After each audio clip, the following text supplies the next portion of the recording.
Representative Tom McClintock is a Republican of California, and he was at a town hall meeting in Dorado Hills on Tuesday, and he was asked the question, what's your stance on Wall Street crime, and will you support the new Glass-Steagall, which was put forth by Elizabeth Warren, and also Senator John McCain, which is the first good thing he's done in a while. Listen to the exchange. I'm asking you to support this. We need to get a juggernaut now in the September session to get this bill passed, to get it through the financial services, which has been largely bought out by the financial sector. We had this real quick. We had a resolution at the National Conference of State Legislators in Georgia. Yesterday, it was heard by the Financial Committee. 30 bank lobbyists targeted a Delaware Republican state senator to withdraw that resolution because they're so panicked that we're going to bankrupt these criminals, throw them out of the country, and put some of them in jail. So will you sign on to Glass-Steagall, and what's your stance on Wall Street criminal practices? Well, first of all, for a criminal practice, there has to be a gun. It's pretty simple. You can get somebody to do just about anything with a gun. If somebody took out a bad loan, they lived with the result of that and went away sadder but wiser. I think that is a far, far better system than the one we have now, where those with political connections get bailed out from their bad decisions. Now look, we all make bad financial decisions in our lives. I happen to be living in one at the moment.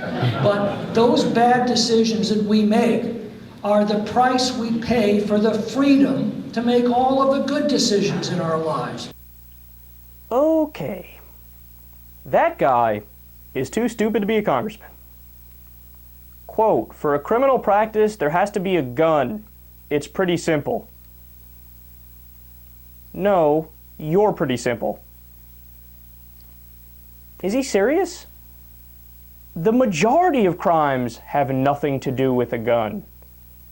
I mean, just at face value, that's ridiculous. Never mind the financial implications of what he's saying. Okay. Move along, son. You're done here. Go sit outside while the adults finish their conversation. Now, let me give you a couple examples of crimes on Wall Street that this guy's cool with. So, look at what Goldman Sachs did. Goldman Sachs would tell their clients that they have these great investments that they need to, jump on right away. And those would be packages with horrendous products, like subprime mortgages, right? So, oh, you got to get in on this. You're going to make so much money. Sucker. And so the people, because they don't know anything, they pay Goldman Sachs to be the experts, they'd get in on it, right?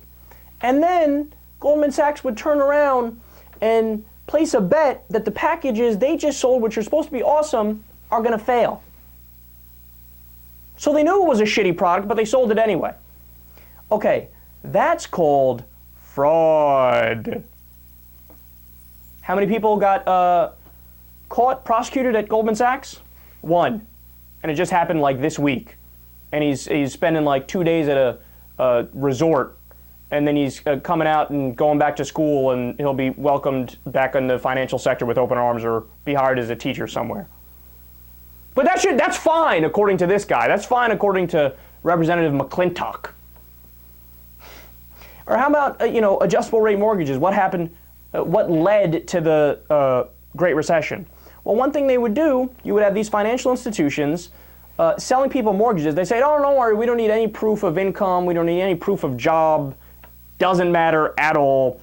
And they would have people sign these contracts. They would be paying like 3% for their mortgage rate. And then a few years later, boom, it would pop up to like 16%, 17%. Couldn't afford it. They'd go belly up. And that's why you had so many foreclosures. And was one of the main things that led to the recession. Now, why did the people do that? They knew that the people couldn't afford these loans, but they're predatory loans. They push them because then they get to turn around to their boss and say, look, boss, I made 14% interest on this and made X amount of money for the company. And they, oh, yo, great job, son, you got a pat on the back. And they would be promoted and promoted even more. So they would purposefully focus on the short-term profits of the company at the expense of the long-term viability of the economy. And we saw how that ended up. But no, all that is fine. All that is dandy.